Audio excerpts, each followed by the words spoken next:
Entitled stepbrother wants to use my inheritance money to buy himself a car. Have fun sleeping on the streets. My dad remarried when I was 16, but I never got along with my stepbrother even though we are the same age. Ever since he moved in with me and my dad, he has acted like he owned the place. He leaves his clothes all over the house and refuses to pick them up even when I ask him to. I like to cook my own food and often save my leftovers for later, but he just eats them without asking first, and then denies doing it by saying he doesn't even like my food. He also stinks up the place since he rarely showers, and when I confront him, he gets mad and says something along the lines of, "It's my house and I can do whatever I want. If you have a problem with it, then you can leave." I tried to get my dad to do something about this, but my stepmother would always intervene and say he's just a child, and that I can be more mature about calling him out. Thanks to that reason, I normally tend to avoid everyone and just stay in my room, but I couldn't always do that at family functions. This one time, he was bragging about how he was going to impress this girl in his class by taking her on a road trip. I ended up laughing and spilling my drink because it was so hilarious, and told him, no girl wants to be with someone who doesn't even take a shower. Well, apparently it was a known fact that he stinks, and everyone started snickering. He saw the look on their faces and called me a liar and that I was just jealous of him. Since that day, he has hated me with a passion. Instead of eating my leftovers, he would just throw them out without any explanation.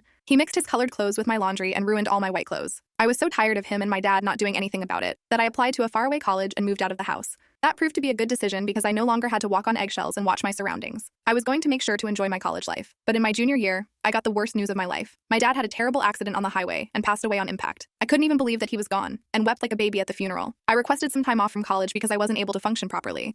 Every day I would just think back to all our good memories and wish I had stayed at home to spend more time with him. Tolerating my stepbrother was nothing if it meant I could make more memories with my dad. A few weeks later, a lawyer contacted me saying he wanted to talk about my dad's inheritance.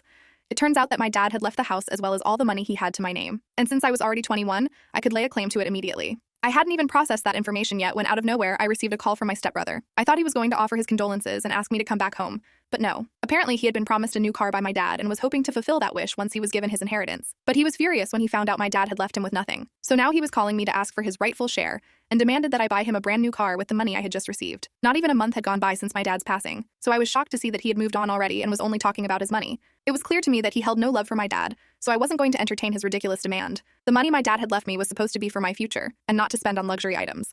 I told him that whatever promise he had with my dad was gone, and I wasn't going to buy him a car. He began yelling at me, calling me a selfish beach when my stepmother snatched the phone and said that he didn't mean what he said. She knew that insulting me would only make me mad and told me, "Your dad really did promise to buy your brother a car. I think it's only fair that you honor his legacy by doing good on his promise." I thought about it for a second and asked them where they were. They said they were in their house, and I remembered that I now owned that property. So I told them, "You are no longer my family, and don't bother asking me for any handouts. By the way, that house belongs to me, so get out before I call the police on you for trespassing."